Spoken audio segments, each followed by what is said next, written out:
Guys, welcome to my YouTube channel. आज फिर से आप सभी लोगों का हमारे यूट्यूब चैनल पर बहुत बहुत स्वागत है। मैं आपके सामने आपका चहेता राहुल शिवंती उपस्थित हूँ। आज का जो हमारा सेशन है वो क्लास 12 का सेशन है और हम क्लास 12 का बोर्ड का सेशन जो हम लाएंगे, बोर्ड का जितना भी मटेरियल होगा वो हम 1 बाय 1 हर एक टॉपिक को उसमें कवर करेंगे।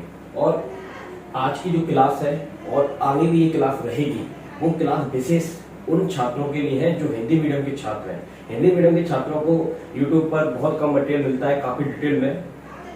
हमारी जो यूट्यूब चैनल की जो ब्रांच है, इसमें हम आप लोगों को यूट्यूब चैनल पर फुल कंटेंट देंगे, वो भी हिंदी मीडियम का। तो विदाउट देर करते हुए हम अपनी क्लास को स्टार्ट करेंगे।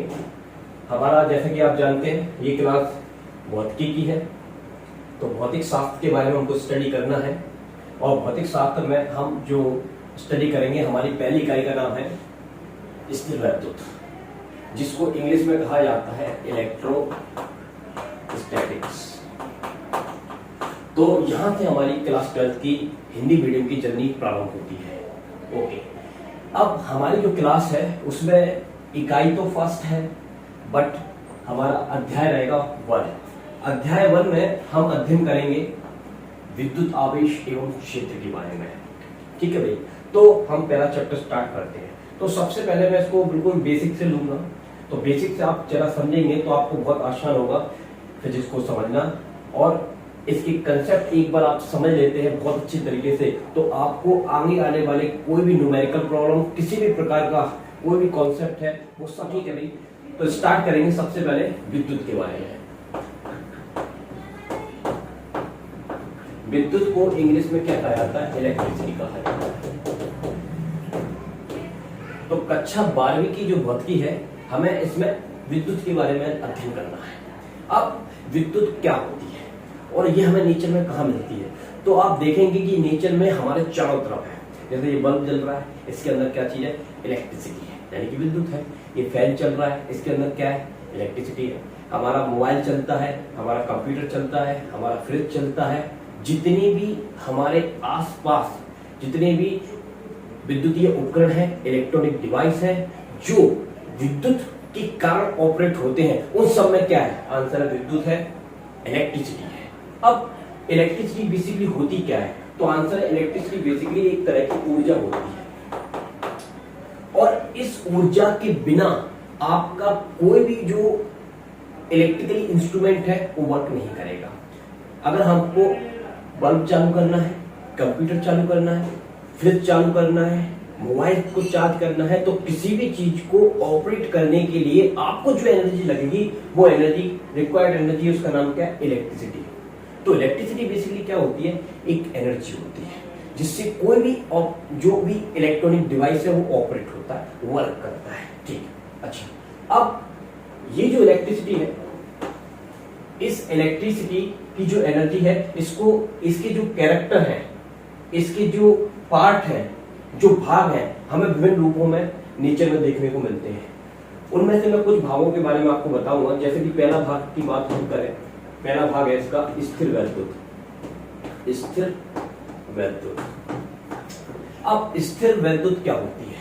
जैसा कि मैंने अभी आपको बताया कि विद्युत का अर्थ होता है एनर्जी, यानी कि ऊर्जा, और स्थिर का मतलब होता है रुका हुआ। अगर ऊर्जा जो कि आपकी विद्युत ऊर्जा है, अगर वो रुकी हुई है, वो फ्लो नहीं हो रही है, बह नहीं रही है, तो आप कहेंगे कि वो कौन सी ऊर्जा है? स्थिर वैद्युत है। किस तरह की एनर्जी है? स्थिर वैद्युत है। जैसे अगर मैं इसका एग्जांपल देने की कोशिश करूं, तो ये आपका स्विच का ऑपरेट है। हर किसी के घरों में स्विच का ऑपरेशन होता है, ऑपरेट होता है वहां पर। अब हमने किसी स्विच को ऑफ करके रखा हुआ है, बोर्ड सबके घर पे लगे हुए हैं, वहां से हम हर एक इंस्ट्रूमेंट की क्या करते हैं? सप्लाई देते हैं। अब आपने स्विच को बंद रख के रखा हुआ है। अगर आपके घर में इलेक्ट्रिसिटी है और आपने स्विच को ऑफ करके रखा हुआ है, तो आपका वो इंस्ट्रूमेंट जिसको आपने ऑफ किया है स्विच के माध्यम से, तो वो ऑपरेट नहीं होगा। अगर आपका वो बल्ब का ऑपरेशन करना चाहते हैं, बल्ब का स्विच ऑफ किया है तो बल्ब चालू नहीं होगा, फैन का स्विच ऑफ किया है तो फैन चालू नहीं होगा।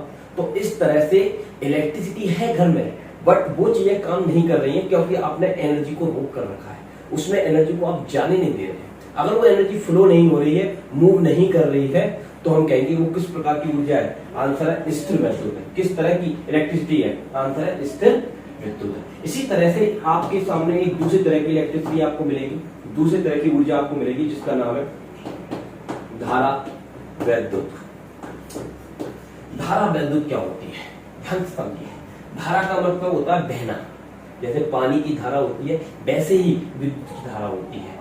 अगर हम अपना स्विच को ऑन कर देते हैं तो हम देखते हैं बल्ब चालू हो जाता है, स्विच को ऑन कर देते हैं फैन चालू हो जाता है, स्विच को ऑन कर देते हैं टीवी ऑपरेट हो जाता है, फ्रिज चालू हो जाता है, कंप्यूटर चालू हो जाता है, जितनी भी इलेक्ट्रिकल डिवाइसेस हैं सब ऑपरेट होना स्टार्ट हो जाते हैं, क्योंकि आपने स्विच को ऑन करके एनर्जी को जाने का रास्ता दे दिया।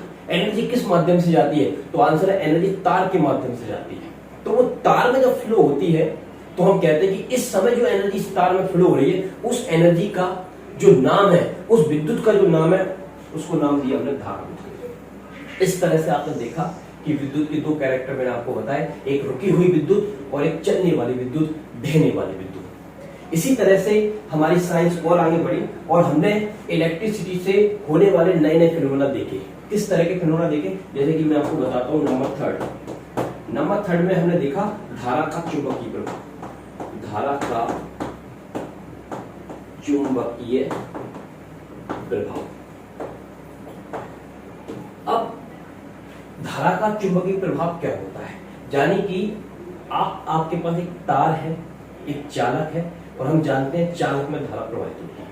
अब तार में धारा प्रवाहित हो रही है, ठीक, तो जब तार में धारा प्रवाहित होती है तो अगर हम उसके नजदीक एक चुंबकीय सुई रख दें, जैसे हमने एक सर्किट बनाया, इस सर्किट में विद्युत धारा प्रवाहित हो रही है, अब इसके पास में हम एक ऐसा डिवाइस रख दें जो हमको चुंबकीय क्षेत्र की स्थिति को बताता है, चुंबकीय क्षेत्र की उपस्थिति को बताता है, उसके प्रेजेंस को बताता है, तो हम समझ जाएंगे कि इसने इस धारा के कारण एक प्रभाव बना हुआ है इसके चारों तरफ। फिर से ये चालक है हमारे पास। चालक का अर्थ क्या होता है, चालक का अर्थ होता है तार जो कि धातु का बना हुआ है और धातु में विद्युत ऊर्जा बड़ी आसानी से प्रवाहित होती है, ठीक है। एनीवे, ये एक तार है, इसमें धारा प्रवाहित हो रही है और हमने इसके पास में एक चुंबकीय सुई रख दी। अब चुंबकीय सुई में क्या होता है, ये हमको इंडिकेटर देती है किसका, आंसर है नॉर्थ और साउथ, ठीक है। अगर चुंबकीय क्षेत्र होगा तो ये चुंबकीय सुई विक्षेपित हो जाएगी, अगर चुंबकीय क्षेत्र नहीं होगा तो ये विक्षेपित नहीं होगी, ठीक है। तो ये चुंबकीय क्षेत्र की प्रेजेंस को बताती है, उसकी उपस्थिति को बताती है, ठीक है भाई। अब हमने ये तार में धारा प्रवाहित की तो हमने देखा कि ये चुंबकीय सुई विक्षेपित हो गई, इसका जो निडल था वो ऐसे डिफ्लेक्ट हो गया, विक्षेपित हो गया। अगर ये विक्षेपित हो गया तो इससे प्रूफ होता है कि ये तार अपने चारों तरफ एक प्रभाव बनाता है। वो किस प्रकार का प्रभाव है, तो आंसर है वो चुंबकीय प्रभाव है, चुंबकीय प्रभाव। तो जब किसी तार में हम धारा प्रवाहित करते हैं तो वो अपने चारों तरफ एक प्रभाव बनाता है, उस प्रभाव का नाम क्या रखा हम लोगों ने, धारा का चुंबकीय प्रभाव, ठीक है। तो ये वाला हमारा क्लास 12 का भी टॉपिक है। अगले चैप्टर में या दूसरे तीसरे चैप्टर में हम इसको पूरा डिटेल में अध्ययन करेंगे। तो फिलहाल हम इसकी हिंट जान के चल रहे हैं यहाँ पर कि धारा का चुंबकीय प्रभाव क्या होता है। तो फिर से एक बार सुनिए, जब हम किसी तार में धारा प्रवाहित करते हैं तो उस तार के आसपास एक चुंबकीय क्षेत्र पैदा हो जाता है और वो पैदा हुआ है या नहीं उसकी उपस्थिति जानने के लिए हमने वहां पर क्या रख दी, चुंबकीय सुई, और चुंबकीय सुई विक्षेपित हो गई तो उसका मतलब वहां पर चुंबकीय क्षेत्र है। तो इससे हमने इस घटना का एक नाम रखा, धारा का चुंबकीय प्रभाव, ठीक है। तो इस प्रकार हमने करंट से मैग्नेट बनाने की कोशिश की, यानी कि धारा से चुंबकीय क्षेत्र बनाया, चुंबक बनाने की कोशिश की, ठीक है। पुराने समय में हम ये जानते थे कि मैग्नेट हमको नेचुरल मैग्नेट मिलते थे, लेकिन आजकल जो हमें मैग्नेट देखते हैं मार्केट में, जो मैग्नेट मिलते हैं वो आर्टिफिशियल मैग्नेट होते हैं, कृत्रिम चुंबक होते हैं। और वो कृत्रिम चुंबक जिस मेथड से, जिस टेक्निक से बनाए जाते हैं वो यही टेक्निक होती है, ठीक है। उसमें यही प्रिंसिपल काम करता है, इसका नाम क्या है, धारा का चुंबकीय प्रभाव, ठीक। इसी तरह से अब हमने देखा आगे जाके कि यदि हम धारा का चुंबकीय प्रभाव, यानी कि धारा से हम चुंबकीय क्षेत्र बना रहे हैं, क्या नेचर में ऐसा, प्रकृति में ऐसा भी संभव है क्या कि हम चुंबकीय क्षेत्र से धारा बना दें? तो आंसर है यस। इसको हम बोलेंगे विद्युत चुंबकीय प्रेरण, विद्युत चुंबकीय प्रेरण। अब विद्युत चुंबकीय प्रेरण में क्या होता है, विद्युत चुंबकीय प्रेरण में हम एक कुंडली लेते हैं, तार की बनी हुई कुंडली लेंगे और इस कुंडली में हम धारा आ रही है या नहीं आ रही है, धारा बह रही है या नहीं बह रही है, उसकी उपस्थिति जानने के लिए यहां पर एक धारा मापी लगा देते हैं। जैसे चुंबकीय पता लगाने के लिए चुंबकीय सुई का प्रयोग किया गया, उसी तरह से धारा का पता लगाने के लिए धारा मापी का प्रयोग करते हैं। अब यहां पर हमने एक चुंबक ली और ये चुंबक और कुंडली, इन दोनों के बीच में हमने आपेक्षिक गति की। आपेक्षिक गति का तात्पर्य यह हुआ कि हमने कुंडली को रोककर चुंबक को चलाया या चुंबक को रोककर कुंडली को चलाया। दोनों ही सिचुएशन में हम क्या देखते हैं कि ये धारा मापी की सुई क्या होती है, विक्षेपित होती है। अगर धारा मापी की कुंडली में विक्षेप हो गया तो इसका अर्थ क्या है, इसमें धारा बहना स्टार्ट हो गई। लेकिन यहां पर हमने कोई भी ऐसा स्रोत नहीं लगाया है जो इस परिपथ में, इस सर्किट में धारा का प्रवाह कर सके। केवल गैल्वेनोमीटर है जो कि धारा का स्रोत नहीं है, ऊर्जा का स्रोत नहीं है, वो केवल ऊर्जा का पता लगा रहा है कि इसमें करंट बह रही है या नहीं बह रही है। ठीक है, तो फिर करंट आ कहां से गई? तो आंसर है इस चुंबकीय क्षेत्र, इस चुंबक को चलाने से इसके अंदर करंट बनी, यानी कि हमने किस में परिवर्तन किया, चुंबकीय क्षेत्र में परिवर्तन किया। अगर आप इस चुंबक और कुंडली को ऐसे ही खड़ा कर देंगे तो आप देखेंगे कि इसमें कोई धारा नहीं लगती है, ये कोई विक्षेप आपको दिखाता ही नहीं है। तो इसका मतलब यह है, इसमें नेसेसरी कंडीशन ये होगी कि आपको चुंबक और कुंडली के बीच आपेक्षिक गति करनी ही पड़ेगी। या तो आप चुंबक को रोककर कुंडली को चलाएं या कुंडली को रोककर चुंबक को चलाएं, दोनों ही स्थिति में इसमें धारा बहती है। एनीवे, इस पूरी प्रोसेस को, इस पूरे फिनोमेना को, इस पूरी घटना को हम जब स्टडी करेंगे, जब हम विद्युत चुंबकीय प्रेरण का चैप्टर स्टडी करेंगे। फिलहाल आपको मैंने हिंट दिया कि इलेक्ट्रिसिटी के कितने तरह के कैरेक्टर प्रकृति में अवेलेबल है और वो हमको दिखते हैं और हम उन्हीं से घिरे हुए हैं। ठीक है भाई, तो इसको हम बोलते हैं विद्युत चुंबकीय प्रेरण। तो विद्युत चुंबकीय प्रेरण क्या हुआ कि चुंबकीय क्षेत्र के प्रभाव से किसका बनना, विद्युत क्षेत्र का बनना क्या कहलाता है, विद्युत चुंबकीय प्रेरण कहलाता है। इसी तरह से हमको और भी कैरेक्टर मिलेंगे, जैसे कि हम संचार करते हैं। संचार में क्या कर रहे हैं, हम कम्युनिकेशन कर रहे हैं। जैसे कि मैं यहाँ पर वीडियो को रिकॉर्ड कर रहा हूँ और ये वीडियो आप तक पहुंच रही है, मैं यहाँ पर कुछ बोल रहा हूँ, आप तक वॉइस पहुंच रही है। मैं किसी को कॉल करता हूँ, उस तक मेरी वॉइस पहुंचती है, उसकी वॉइस मेरे पास आती है। मैंने मैसेज को, टेक्स्ट को राइट करता हूँ, किसी को सेंड करता हूँ, उसके बाद पहुंच जाता है, वो सेंड करता हूँ, मेरे पास आ जाता है। तो इस तरह से जितना भी हमारा संचार हो रहा है, इसके पीछे क्या है, आंसर है इलेक्ट्रिसिटी। तो इलेक्ट्रिसिटी के बिना हम कुछ भी नहीं कर सकते। ओके, तो इलेक्ट्रिसिटी एक काफी इंपॉर्टेंट फिनोमेना है इस नेचर का, जो हमको दिखता है और हमारे चारों तरफ है। ओके, इससे और भी चीज देखिए, जैसे कि ये बल्ब जल रहा है, इस बल्ब से लाइट निकल रही है। अब ये लाइट मेरी आईज में इंटर करती है और जब ये लाइट मेरे आईज में इंटर करती है तो रेटिना पर फोर्स अप्लाई करती है। तो रेटिना पर जब वो टकराती है तो टकराने से मेरे ब्रेन में एक सेंसेशन होता है, वो एक इलेक्ट्रिकल सेंसेशन होता है, विद्युतीय सेंसेशन होता है। उससे क्या होता है, मेरे को चीजें दिखती है। तो चीजों का दिखना भी क्या है, इलेक्ट्रिकल सेंसेशन है। इसी तरह से हमारी पूरी बॉडी में मेरे को उंगली को मटकाना है, मेरे को हाथ को चलाना है, या मुझे कोई भी वर्क करना, अपनी बॉडी से कोई भी काम करवाना है, तो माइंड, हमारी बॉडी के अंदर क्या होती है, एक करंट होती है, वो भी विद्युत धारा होती है।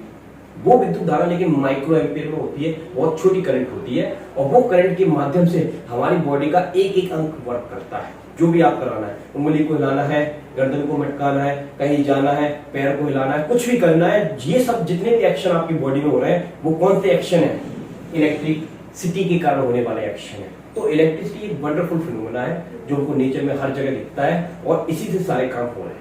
तो इसी के बारे में हमको क्लास 12 बताती है। कक्षा 12वीं की फिजिक्स में हमको पूर्ण रूप से विद्युत के बारे में ही अध्ययन करना है, तो इसका विद्युत ही मूल है क्लास 12 का। ओके, तो ये थोड़ा सा मैंने इंट्रोडक्शन दिया विद्युत के बारे में। चलिए अब हम अपनी स्टोरी को, अपनी जर्नी को, इस चैप्टर में जानेंगे कि विद्युत क्या होती है और ये किस प्रकार की ऊर्जा होती है और ये कैसे काम करती है।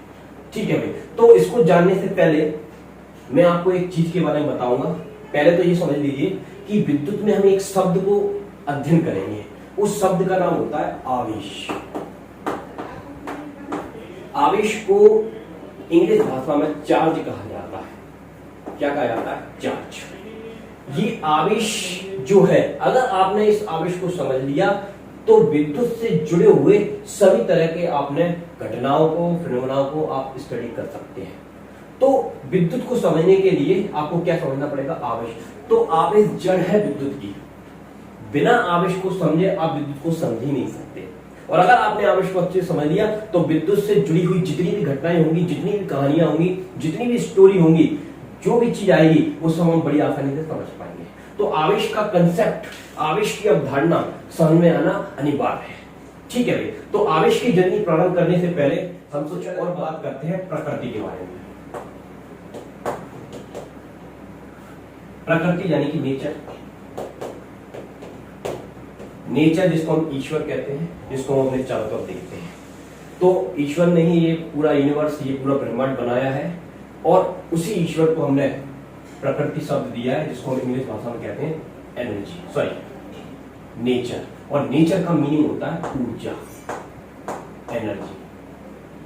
ओके, तो हमारे चारों तरफ एनर्जी है, तो हमें इस एनर्जी के बारे में जानना है। तो ये जो नेचर है, ये जो ईश्वर है, और हमको ईश्वर के बारे में अध्ययन करना है, इसको हमने प्रकृति नाम दिया है। तो हम जानना चाहते हैं कि ईश्वर का हमारी प्रकृति में इसका स्वरूप कैसा होता है, ये दिखता कैसा है। तो हमने इसको डिवाइड किया हुआ है, इसको दो भागों में डिवाइड किया हुआ है। इसका पहला भाग मैं आपको बतलाता हूं। इसका पहले भाग का नाम हम लोगों ने रखा विकिरण। इस स्टोरी को बड़े ध्यान से समझेंगे क्योंकि ये काफी इंपॉर्टेंट चीज है, इसी से सारी चीजें जुड़ी हुई हैं और ये सब चीजें एक दूसरे से संबंधित है। तो पहले सुनिए, इसका नाम क्या है? विकिरण। इसको इंग्लिश भाषा में कहा जाता है रेडिएशन। ओके, इसी प्रकृति का, इसी का एक दूसरा रूप भी होता है जिसका हमने नाम रखा कण या द्रव्य, जिसको हम इंग्लिश में कहेंगे पार्टिकल और मैटर। तो हमारा जो प्रकृति है, हमारा जो नेचर है, वो केवल दो चीजों से ही मिलकर बना हुआ है। एक का नाम है विकिरण और एक का नाम है कण या द्रव्य। तो हमें इस नेचर में इन दो चीजों के बारे में ही अध्ययन करना है। अगर आपने इनके बारे में अध्ययन कर लिया तो आपने ये समझ लीजिए कि आपने नेचर को जान लिया, यानी कि यूनिवर्स को जान लिया। तो यूनिवर्स को जानने के लिए हम अपनी जर्नी में इन दोनों को लेंगे और इनको स्टडी करने की कोशिश करेंगे। तो सबसे पहले ये जानेंगे कि विकिरण क्या होता है और कण क्या होता है। क्योंकि हम जानते हैं कि नेचर इनसे मिलकर बना है, तो पहले हमको ये समझ में आना चाहिए कि विकिरण क्या चीज है। तो विकिरण बेसिकली इसका जो स्वरूप होता है वो तरंग का स्वरूप होता है, तरंग। तो विकिरण हमको किसकी तरह दिखता है? तरंग। जैसे सन से लाइट आती है, अब उस लाइट को आप पकड़ नहीं सकते, एक्सपीरियंस कर सकते हैं। कैसे एक्सपीरियंस करोगे भाई? तो आंसर, हमारी बॉडी में सेंसर लगे हुए हैं। कौन सा सेंसर उसको दिखाता है कि लाइट आ रही है? तो हमारी आंखें दिखाती हैं। अगर हमारे पास आंखें हैं तो हम लाइट को सेंस कर सकते हैं, उसकी उपस्थिति का पता लगा सकते हैं कि हमारे चारों तरफ लाइट है। अगर आंखें नहीं होंगी तो आप उसका पता नहीं लगा सकते। तो वो बेसिकली क्या है? एनर्जी है। उसका जो रूप होता है वो रूप तरंग की तरह होता है। तरंग क्या होती है आप जानते हैं, जैसे पानी में लहरें उठती है इस प्रकार की, इसको हम बोलते हैं तरंग। तो विकिरण का स्वरूप कैसा होता है? तरंग। ओके, तरंग को इंग्लिश भाषा में कहा जाता है वेव। क्या कहा जाता है? वेव। तो विकिरण का स्वरूप कैसा होता है? वेव की तरह होता है। इसी तरह से सन से ऊष्मीय किरणें भी आती हैं और वो ऊष्मीय किरणें जब किसी चीज से टकराती हैं तो उस चीज को वो गर्म कर देती है। कैसे पता चला गर्म हो गई? तो अगर हमारी बॉडी पर हम धूप में खड़े हो जाएं, धूप आ रही है, धूप बेसिकली विकिरण का एक भाग है। अब वो विकिरण आता है तो हमारी बॉडी जलना स्टार्ट हो जाती है, गर्म होना स्टार्ट हो जाती है, ब्लैक होना स्टार्ट हो जाती है, स्किन जलना स्टार्ट हो जाती है। तो इसको कौन सेंस कर पा रहा है? आंसर, हमारी स्किन सेंस कर पा रही है। ओके, लाइट को कौन सेंस करता है? तो हमारी आंखें सेंस करती हैं। तो इस तरह से हमारी बॉडी के अंदर अलग अलग सेंसर है, उन सेंसर के माध्यम से हम ये जान लेते हैं कि ये विकिरण है। तो विकिरण क्या है? बेसिकली तरंग का रूप है और इसको हम एनर्जी कहेंगे। क्या कहेंगे? एनर्जी, क्योंकि एनर्जी से मिलकर बना हुआ है। ठीक, इसी तरह से मुझे किसी से बात करनी है तो मैं किसी का नंबर डायल करता हूं। अब मैंने किसी का नंबर डायल किया है तो नंबर डायल करने से किसी के मोबाइल में कोई चीज आती है तो घंटी बजाती है। अब वो चीज आई है लेकिन हमको तो नहीं दिख रही, लेकिन किसको दिख रही है? कौन को दिख रही है? उसको हम बोलते हैं रेडियो तरंग। क्या बोला जाता है? रेडियो तरंग। इसी तरह से हम अपने टीवी को ऑपरेट करना चाहते हैं तो हम रिमोट का बटन दबाते हैं। जैसे हम रिमोट का बटन दबाते हैं इसके अंदर से कोई एनर्जी या ऊर्जा निकल कर जाती है और टीवी के अंदर जाकर हिट कर देती है, टीवी ऑपरेट हो जाती है, टीवी चालू हो जाती है। अरे वाह, बढ़िया चीज है, इसको दबाया, चालू हो गई। तो ये चीज हमको नहीं दिख रही, ये क्या है? अवरक्त विकिरण है। तो इस तरह से आपको क्लास 12th में विकिरण का पूरा स्पेक्ट्रम आपको देखने को मिलेगा। तो ये विकिरण जिस चीज से बना होता है उसका नाम है तरंग और इसके बहुत सारे कैरेक्टर आपको देखने को मिलेंगे। तो हमको ये जानना पड़ेगा कि तरंग से इसका स्वरूप तरंग की तरह होता है, तो तरंग के गुण कौन कौन से होते हैं? तो आंसर है तरंग के पास तरंग दैर्घ्य होती है, तरंग के पास आवृत्ति होती है, तरंग के पास आयाम होता है आदि। तो जब आप विकिरण को अध्ययन करेंगे तो तरंग का जितना भी स्वरूप, तरंग के जितने भी गुण होंगे सबके बारे में हम अध्ययन करेंगे। ये होता है आपका विकिरण। अब इसी नेचर का, इसी प्रकृति का दूसरा रूप है जिसका नाम है कण या द्रव यानी कि पदार्थ। ये मैं अपने हाथ में एक ऑब्जेक्ट को पकड़े हुए हूं, यानी कि मैं इसको पकड़ सकता हूं, इसको नाप सकता हूं, इसको तौल सकता हूं, इसको महसूस कर सकता हूं। रेडिएशन को आप महसूस कर पा रहे थे, पकड़ नहीं सकते थे, ठीक है। लेकिन कण या द्रव नेचर का एक ऐसा भाग है जिसको आप पकड़ सकते हैं, जो एक स्थान को कवर कर लेगा अगर आपने उसको कहीं पर रख दिया तो इस प्रकार द्रव को नाप सकते हैं आप, ठीक है। तो इसके कौन कौन से गुणों को नापोगे आप? तो आंसर है द्रव के द्रव्यमान को नापा जा सकता है। तो कण या द्रव का एक गुण क्या बन गया? द्रव्यमान, जिसको अंग्रेजी भाषा में कहा जाता है मास। इसी प्रकार से द्रव के पास दूसरी कैरेक्टर भी होती है, दूसरे गुण भी होते हैं, जिसका नाम है आयतन, घनत्व, संवेग, और एक चीज जो है वो दोनों में होती है, हो सकती है, उसका नाम है ऊर्जा। तो दोनों ही ऊर्जा को कैरी करते हैं, ऊर्जा को ले जाते हैं। सन से लाइट आती है, सन से धूप आती है, चीजें गर्म हो जाती है, वो अपने साथ एनर्जी लेकर आ रही है, ऊर्जा लेकर आ रही है। इसी तरह से हमने एक कण लिया, एक कण के पास द्रव्यमान है और हमने उसको बड़ी तेजी से फेंक दिया, तो अब उसके पास वेग भी आ गया। और आपने कक्षा 11th में आपने ये अध्ययन किया हुआ है कि जब द्रव्यमान का वेग से मल्टीप्लाई किया जाता है, गुणनफल किया जाता है, तो आपको एक राशि प्राप्त होती है, इसका नाम क्या है? संवेग।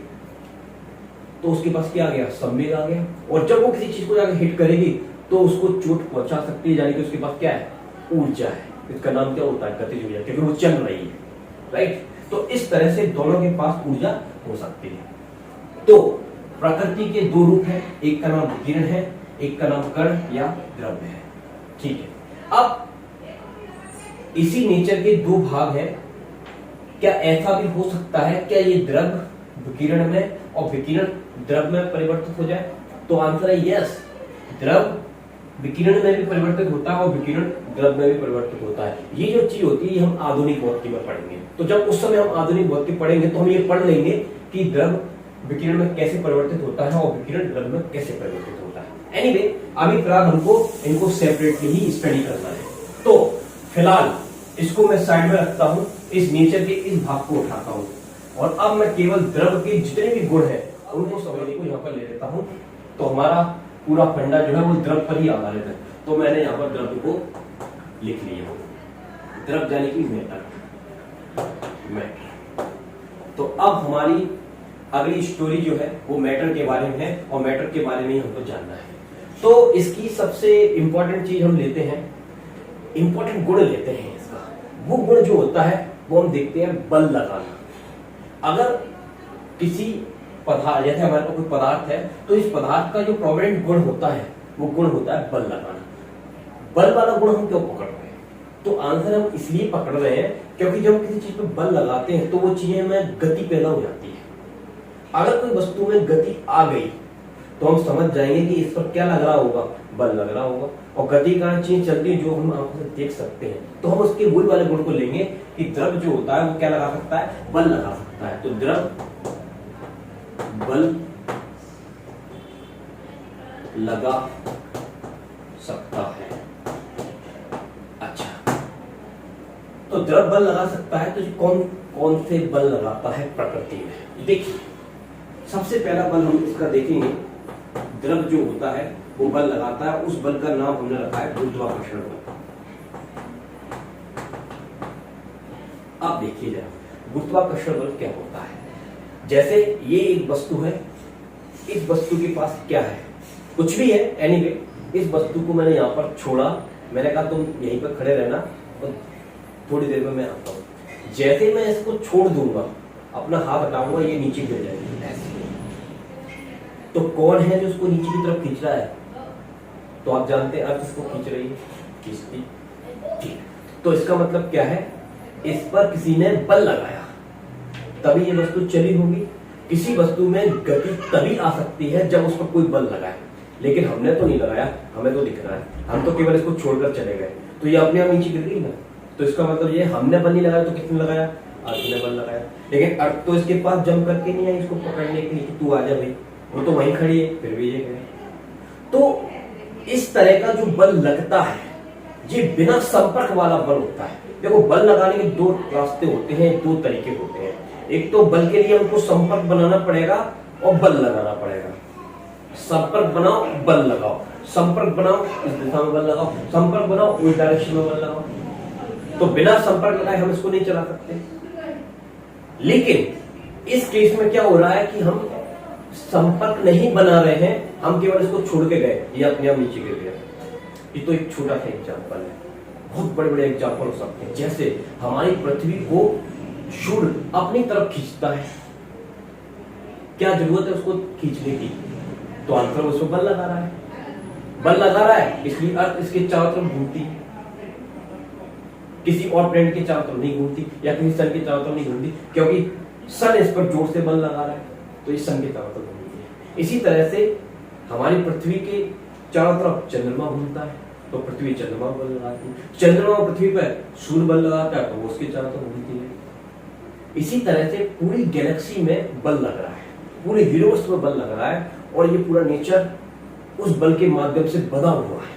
अब देखिए कितनी बड़ी बात है, कितना बड़ा गुण है ये द्रव का बल लगना, जिससे पूरा यूनिवर्स चल रहा है, पूरी यूनिवर्स में गति हो रही है, राइट। तो देखिए, तो हमने एग्जाम्पल देखी, हमारे चारों तरफ ये सब घटनाएं हो रही हैं, सब चीजों को पृथ्वी अपनी तरफ खींचती है, पृथ्वी को सूर्य अपनी तरफ खींचता है, स्टार एक दूसरे को खींच रहे हैं गैलेक्सी में। तो इस तरह से सब पर बल लग रहा है। तो स्टार्टिंग में तो हमने पहले इसका नाम रख लिया, तो इसका नाम रखा गया गुरुत्वाकर्षण। फिर हमने इसके गुण को जाना कि ये जो गुरुत्वाकर्षण वाला जो बल है कब अधिक लगता है, कब कम लगता है। तो हम देखते थे कि ये बल कभी बहुत ज्यादा लगता है, कभी कम लगता है। जैसे ये मेरे पास दो पदार्थ हैं, इनके बीच ये वाला बल ना के बराबर है, बट जैसे ही मैं इसको छोड़ दूंगा तो पृथ्वी बड़ी जोर से इसको खींचती है, तो हम कहते हैं यहाँ पर बल ज्यादा है। हमारी पृथ्वी को सूर्य खींचता है, ये बल और ज्यादा है। सूर्य को कोई और गैलेक्सी का कोई सेंटर खींच रहा हो, ब्लैक होल खींच रहा होगा, तो हम कहते हैं जी तो और बड़ा बल है, जो सूर्य को भी खींच लेता है। स्टार्स को खींच कर रखा हुआ है, करोड़ों स्टार्स हैं जो गैलेक्सी में घूम रहे हैं, उनको खींचे रखा हुआ है। तो भाई इसके पास ऐसा कौन सा गुण है, कौन सा स्रोत है जो अपनी में से ये वाला बल बना रहा है? तो हमने देखा कि ये जो बल बनता है, ये जो बल बनता है, ये जिस कारण की वजह से बनता है उस कारण का नाम होता है द्रव्यमान। और अभी मैंने आपको बताया कि द्रव्यमान किसका गुण होता है? द्रव्य का गुण होता है। यस, तो जाने की द्रव्यमान किसका गुण है? द्रव्य का गुण है। और द्रव क्या करता है? बल लगा सकता है। तो द्रव्यमान के कारण जो बल लगाएगा उस बल का नाम हमने क्या रखा? गुरुत्वाकर्षण। तो गुरुत्वाकर्षण का बल का कारण हमेशा याद रखिए, क्या कारण है? द्रव्यमान। अगर द्रव्यमान कम होगा तो ये बल कम लगेगा, और द्रव्यमान बहुत ज्यादा होगा तो ये बल बहुत ज्यादा लगेगा। ठीक है भाई, चलिए। अच्छा, अब हमने देखा कि गुरुत्वाकर्षण बल इतना विशाल फोर्स होता है, हर तरफ उनको नेचर में दिखता है। क्या नेचर में एक ही तरह का बल होता है? तो आंसर नो, आप बिल्कुल गलत सोच रहे हैं। नेचर में और भी तरह के बल हो सकते हैं, बस उनको देखने की जरूरत है, उनके बारे में सोचने की जरूरत है, उनके बारे में जानने की जरूरत है कि वो हमको कहां दिखते हैं और किस रूप में दिखते हैं। जैसे अभी आप देख रहे हैं बल का एक प्रभाव। क्या प्रभाव? देखिए, इस बोर्ड पर चौक से इतना कुछ लिखा हुआ है, और ये जो चौक के पार्टिकल हैं, ये सारे के सारे कण जो हैं चौक के, वो इस बोर्ड से चिपक गए हैं। चिपक गए हैं मतलब इससे स्टिक हो गए, नीचे नहीं गिर रहे हैं। अगर मैं इन पार्टिकल को ऐसे छिटका देता, ऐसे छोड़ देता, तो मैं क्या देखता कि ये सब पार्टिकल कहां गिर जाते? नीचे गिर जाते।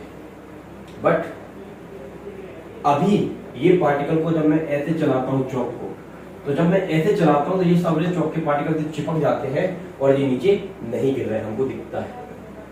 दिख रहा है ना? राइट।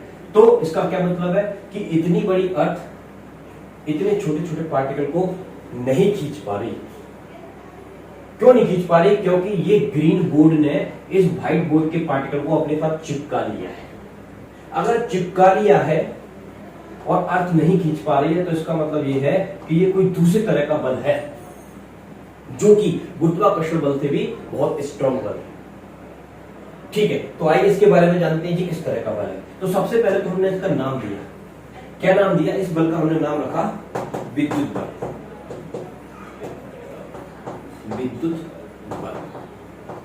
अब ये विद्युत बल किस कारण की वजह से होता है, इसको जानने की कोशिश करेंगे। तो जरा देखिए, इसके लिए मैं आपको एक एग्जांपल देता हूं। वो एग्जांपल कुछ इस तरह से है कि हमारे पास एक कंघा है। उस कंघे से जब हम अपने बालों को कंघी करते हैं, प्यार से कंघी करिए आराम से। अब जब आप उस पर कंघी करेंगे तो कंघी करने से क्या होता है? बालों और कंघी के बीच में घर्षण होता है, घर्षण। अब घर्षण के कारण इस कंघी में एक जादू हो जाता है। किस तरह का जादू हो जाता है? तो फिर से सुनिए। अभी हमने इस कंघी को बालों से नहीं रगड़ा, और हम इसको छोटे छोटे जो कागज के टुकड़े, आप घर पर करके देखना होगा, ये कागज के टुकड़े हैं, इनके पास लेकर गए।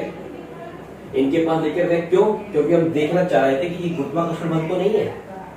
गुरुत्वाकर्षण बल कब लगता है? जब द्रव्यमान होता है। तो कंघी के पास भी द्रव्यमान है, कणों के पास भी द्रव्यमान है, कागज के छोटे छोटे सभी कणों के पास द्रव्यमान है। तो ये कंघी को इसको उठा लेना चाहिए, लेकिन हम देखते कंघी नहीं उठा पाती, क्योंकि इनके पास द्रव्यमान बहुत कम है, और कम द्रव्यमान होता तो ये बल भी बहुत कम लगता है। ठीक है, अब हमने इसको लिया और ऐसे ही मजे से हमने ऐसा कर दिया। एक दिन जब हमने ऐसा किया, रगड़ा, और रगड़ने के बाद इस कंघी को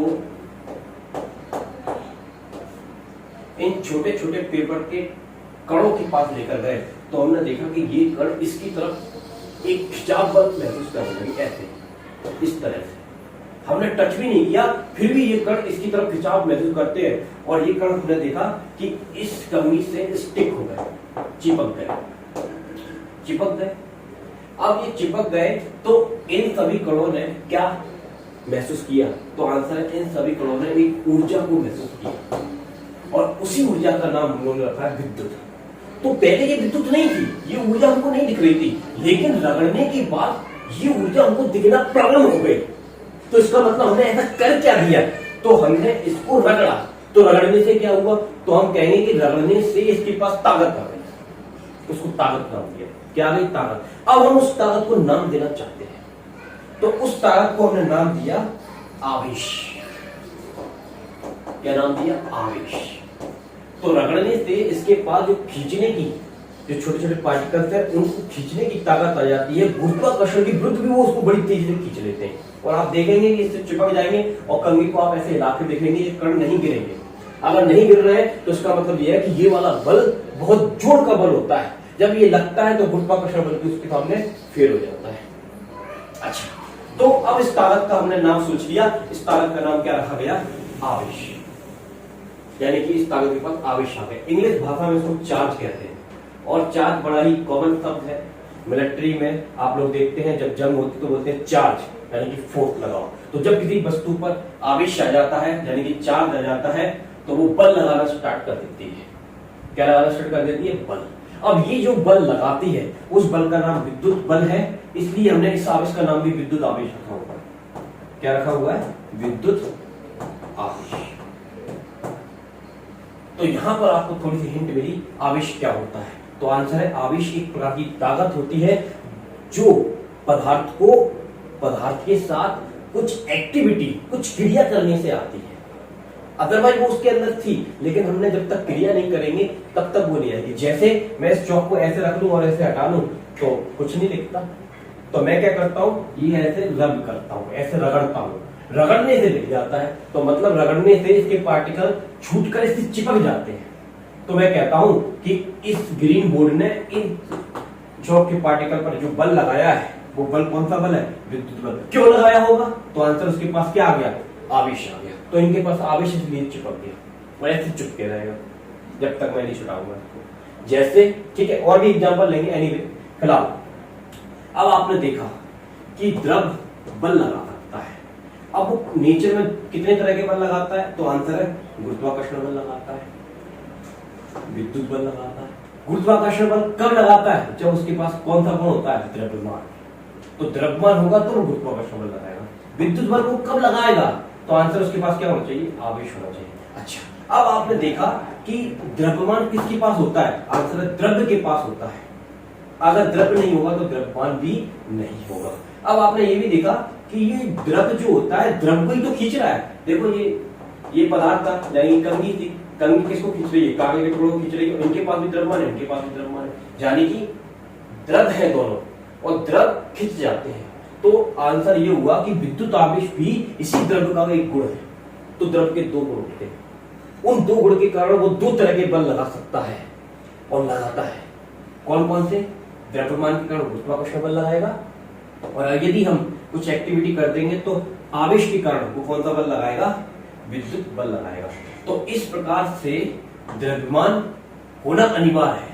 अगर उसके पास द्रव्यमान नहीं होगा तो ना तो वो गुरुत्वाकर्षण बल लगाएगा और द्रव्यमान के कारण ही, द्रव्यमान किसका होता है? द्रव्य का होता है, तो उसके पास विद्युत आवेश भी होगा। तो द्रव्य के पास ये दोनों गुण होते हैं, इसके कारण वो हमेशा गुरुत्वाकर्षण बल लगाएगा और इसके कारण वो क्या लगाएगा? विद्युत बल लगाएगा। ठीक है भाई, ठीक है भाई। तो द्रव के दो गुण हो गए। अब ये आवेश को हम और अध्ययन करना चाहते हैं, तो और अध्ययन करना चाहते हैं तो अब इसके गुणों के बारे में देखेंगे। एनीवे पहले हम इसकी परिभाषा बना लेते हैं कि विद्युत आवेश की परिभाषा क्या होगी। तो अभी आपने देखा कि जब किसी पदार्थ पर आवेश आ जाता है तो आवेश आने से वो अन्य पदार्थों को खींचना प्रारंभ कर देता है। तो देखिए, तो इसकी हमने परिभाषा बनाई कि विद्युत आवेश किसका गुण होता है? आंतर द्रव्य का गुण होता है। तो लिखेंगे विद्युत आवेश द्रव्य का गुण है, विद्युत आवेश द्रव्य का गुण है और इस गुण के कारण यह अन्य किसी पदार्थ या द्रव्य पर विद्युत बल लगा सकता है। तो ये इसकी परिभाषा बन गई। तो याद रखिए विद्युत आवेश किसका गुण है? आंसर पदार्थ या द्रव्य का गुण है और इस गुण के कारण यह अन्य किसी पदार्थ पर क्या लगाएगा? विद्युत बल लगाएगा। किस पर लगाएगा? पदार्थ पर। ठीक है, किसी और चीज पर नहीं लगाएगा। तो आंसर है द्रव हमेशा द्रव पर ही बल लगाता है। ठीक है, ओके। तो ये परिभाषा होगी। तो अब हम और एक और चीज जानने की कोशिश करते हैं। इसमें एक पहले तो एक चीज मैं आपको बताना चाहता हूं, इसका नाम है, यहां लिख देते हैं, इलेक्ट्रोस्टैटिक क्लिंग। ओके, क्लिंग का अर्थ क्या होता है? चिपकना। इलेक्ट्रोस्टैटिक को अभी मैंने आपको बताया था, इसको हिंदी भाषा में क्या कहता है? स्थिर वैद्युत। ठीक है, तो इलेक्ट्रोस्टैटिक किलिंग क्या होता है? किलिंग मतलब चिपकना, चीजें आपस में चिपक जाती हैं। क्यों चिपकती हैं चीजें? तो आंसर है, जब हम किसी चीज को रब करते हैं तो रब करने से वो वस्तुएं क्या हो जाती हैं? आवेशित हो जाती हैं, यानी कि उनके पास ताकत आ जाती है। उसका नाम हमने क्या रखा था? आवेश। तो उस आवेश के कारण वो चिपकना प्रारंभ कर देती है। जैसे आपकी शर्ट से, जी मैं टी शर्ट पहने हूँ, टी शर्ट मेरी बॉडी पे चिपकी हुई है, क्या चीज है? Electrostatic killing. हम पेंट करते हैं दीवार पर, पेंट दीवार से चिपक जाता है, क्या है? Electrostatic killing. हम नट बोल्ट टाइट करते हैं, नट बोल्ट उसके अंदर टाइट हो जाता है, क्या है? Electrostatic killing. हम जमीन पर चलते हैं, फिसलते नहीं है, यानी घर्षण के कारण हम चलते हैं, बेसिकली घर्षण क्या होता है? इलेक्ट्रिसिटी होती है, दैट इज इलेक्ट्रोस्टैटिक किलिंग। तो आप देख रहे हैं इलेक्ट्रिसिटी हमारे चारों तरफ भरी पड़ी है। तो किलिंग मतलब होता है चिपकना। जैसे कौन हमने लगा दी पेपर से और पेपर को रख दिया, तो ये पेपर आपको चिपक जाएंगे। अब आप पेपर को छुटाएंगे, पेपर फट जाएगा, लेकिन वो अलग नहीं होंगे। तो इसका मतलब क्या है? ये भी क्या चीज है? Electrostatic killing. तो इस तरह से हमें नेचर में इलेक्ट्रोस्टैटिक किलिंग एक बेसिक फॉर्मूला, बेसिक बल है जो हमको चारों तरफ देखने के लिए मिलता है। ठीक है, बस थोड़ा सा और हम इसमें लेंगे आज की क्लास में और फिर इसको समाप्त करेंगे। थोड़ा सा और जानने की कोशिश करेंगे कि विद्युत आवेश किस प्रकार का बल लगाएगा। जैसा कि हम जानते हैं गुरुत्वाकर्षण बल द्रव्यमान के कारण होता है, और द्रव्यमान किसी भी चीज पर जो बल लगाता है वो उसका क्या बोलते हैं, गुण कैसा होता है, वो किस तरह का बल लगाता है? तो आंसर वो आकर्षण का बल लगाता है। पृथ्वी को सन खींच कर रखता है अपनी तरफ, इसको दूर की तरफ पुश नहीं करता, इसको ढकेलता नहीं है, अपनी तरफ खींचता है। तो खींचने वाले बल को हमने नाम दिया है आकर्षण। क्या नाम दिया है? आकर्षण। तो हम ये जानना चाहते थे कि भाई ये आवेश तो है, ये कौन सा बल लगाएगा? तो इलेक्ट्रोस्टैटिक किलिंग हमको आकर्षण के बारे में बताता है, चिपकने के बारे में बताता है। क्या ये किसी चीज को धक्का भी मार सकता है? तो आंसर है यस। हमने देखा कैसे, देखिए ये हमने एक छड़ ली कांच की। अब ये कांच की छड़ हमने ली, अब इस कांच की छड़ को हमने कपड़े से ऐसे साफ कर लिए। साफ करने का मतलब हमने इसको रगड़ दिया, और आप जानते हैं चीजें रगड़ने से आवेशित हो जाती हैं। आवेशित शब्द का मतलब होता है इनके पास आवेश आ जाता है, तो हम उसको बोलते हैं आवेशित हो जाती है। तो ये पदार्थ आवेशित हो गया। अब ये आवेशित हो गई है। अब इसी ये काई की छड़ है हमारे पास, कांच की छड़। ओके, अब हमने एक और कांच की छड़ ली, इसको भी कपड़े से रगड़ा, रेशम के कपड़े से रगड़ा, तो ये भी आवेशित हो गई। अब ये दोनों आवेशित क्षणों को, यानी कि दोनों के पास आवेश है, खींचने की ताकत है। छोटे छोटे पेपर के टुकड़ों को ये भी खींचता है, ये भी खींचता है, दोनों आवेशित है। अब हम इन दोनों को एक दूसरे के नजदीक लाते हैं, तो हम क्या देखते हैं कि जैसे हम नजदीक लाते हैं ये एक दूसरे से दूर हो जाते हैं। दूर हो गए, दूर हो गए, ठीक। और दूर होने को हमने एक नाम दिया, उस बल का हमने नाम दिया, यहां लिख देता हूं मैं, प्रतिकर्षण। क्या नाम दिया?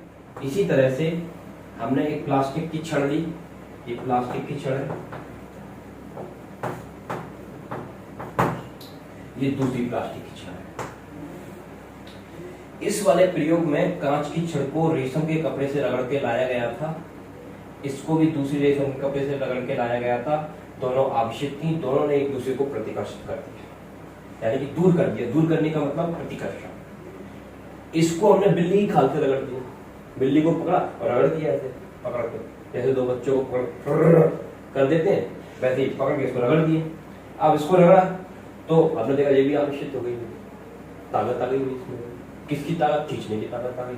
ठीक है, इसका मतलब ये आवेशित हो गया, खींचना प्रारंभ कर दे, इसका मतलब इसके पास आवेश आ गया। इसको आप बिल्ली को जाने तो नहीं देंगे, पूरा काम करवाएंगे। इसको भी रगड़ा, इसको भी रगड़ा, तो इसके पास भी ताकत आ गई।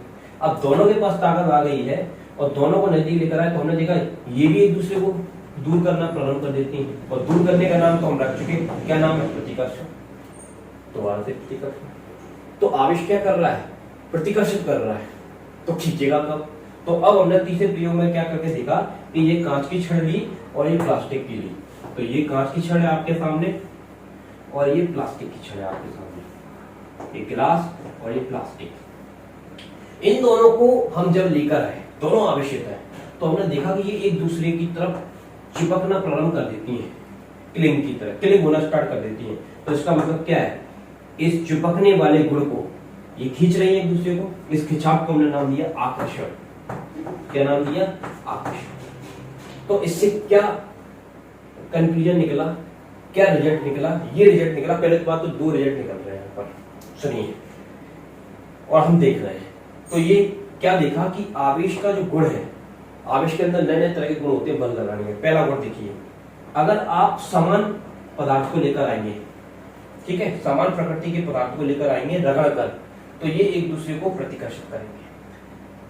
भले ही प्लास्टिक को लेकर आइए, भले ही गिलास को लेकर आइए, इनके बीच क्या होना है? प्रतिकर्षण। यानी कि ये प्रतिकर्षण का बल लगाता है, दूर कर देगा। अब एक गिलास की छड़ है और एक प्लास्टिक की छड़ है। जब आप असमान पदार्थों को एक दूसरे के पास लाते हैं, जिनको आप पहले से रगड़ चुके हैं, तो ये एक दूसरे को क्या करते हैं? आकर्षित करते हैं। तो यानी कि आवेश आकर्षण का बल भी लगाता है। तो इस तरह से आवेश के पास दो तरह के गुण होते हैं बल लगाने के, और हमको दिख भी रहा है, नेचर में ऐसा दिख रहा है कि ये प्रतिकर्षण भी लगाता है और आकर्षण भी लगाता है। इससे दो रिजल्ट निकले। पहली बात तो आवेश दो तरह के बल लगाएगा, एक का नाम घोषित किया आकर्षण, जो किन दो पदार्थों के बीच लगता है? आंसर है असमान पदार्थों के बीच, असमान पदार्थों के मध्य कौन सा बल लगेगा? आकर्षण। और समान पदार्थों के मध्य कौन सा बल लगेगा? प्रतिकर्षण। ये पहला। दूसरा, इससे क्या रिजल्ट निकला? इससे रिजल्ट निकला कि इस नेचर में यदि आपको दो तरह के बल लगवाने हैं, तो इसका मतलब आवेश एक प्रकार का तो नहीं होता, दो प्रकार का होता है। तो यहां से ये डिस्कवरी हुई कि आवेश अगर एक प्रकार का होता तो या तो वो आकर्षण का बल लगाता या वो प्रतिकर्षण का लगाता, लेकिन हमको प्रकृति में दोनों तरह के बल लगाते हुए वो दिख रहा है, इसका मतलब आवेश एक प्रकार का नहीं हो सकता, दो प्रकार का होगा। तो यहां से हमको पता चला कि आवेश जो होते हैं वो दो प्रकार के होते हैं। आवेश कितने प्रकार के होते हैं? दो। अब हमको उनके नाम रखने हैं। तो अब नाम कैसे और क्यों रखे गए उसको हम नेक्स्ट क्लास में अध्ययन करेंगे। तो आज की क्लास में हम केवल यही जानेंगे कि विद्युत क्या होती है, मैंने आपको उसका इंट्रोडक्शन दिया, ठीक, प्रकृति क्या होती है, ये हमारा नेचर किन दो चीजों से मिलकर बना हुआ है उसके बारे में मैंने आपको बताया, और मैंने आपको पदार्थ के गुण के बारे में बताया कि पदार्थ क्या करता है? बल लगाता है और बल लगा सकता है। और बल लगाने के कई तरीके होते हैं, उनमें से आपने देखा था जो बेसिक बल है, इसका नाम है गुरुत्वाकर्षण बल और विद्युत बल। गुरुत्वाकर्षण बल द्रव्यमान के कारण लगाएगा, विद्युत बल वो विद्युत आवेश के कारण लगाएगा। तो इस क्लास में केवल हम आवेश के बारे में जानेंगे कि आवेश क्या होता है। तो एक बार मैं फिर से बता देता हूं, आवेश पदार्थ का गुण होता है, वो गुण के कारण वो बल लगाता है, वो उस बल का नाम होता है विद्युत बल। तो इस तरह से पदार्थ के दो अंतर्निहित गुण होते हैं, इनहेरेंट कैरेक्टरिस्टिक होते हैं, एक का नाम है द्रव्यमान, एक का नाम आवेश है। द्रव्यमान के कारण वो हमेशा जो बल लगाएगा उसका नाम गुरुत्वाकर्षण बल है, आवेश के कारण वो कभी लगाएगा कभी नहीं लगाएगा, लेकिन आवेश उसके पास होता है, वो भी उसकी इनहेरेंट कैरेक्टरिस्टिक है। तो आवेश जब आ जाएगा, कुछ करेंगे तो आ जाएगा, तो कौन सा बल लगाएगा? विद्युत बल लगाएगा। ठीक है भाई, तो आज की क्लास में हम यहीं तक करेंगे। नेक्स्ट लेक्चर में हम जानेंगे कि और भी गुण जानेंगे आवेश के। पहले तो हम ये स्टडी करेंगे कि आवेश कितने प्रकार का होता है और इनके नाम क्या सोचे गए। ठीक है, तो आज की क्लास को मैं यहीं विराम देता हूँ। यदि आपको मेरी क्लास पसंद आई है तो इसको लाइक करिए, शेयर करिए और घंटी का बटन जरूर दबाइए, ताकि आगे आने वाले वीडियो आप तक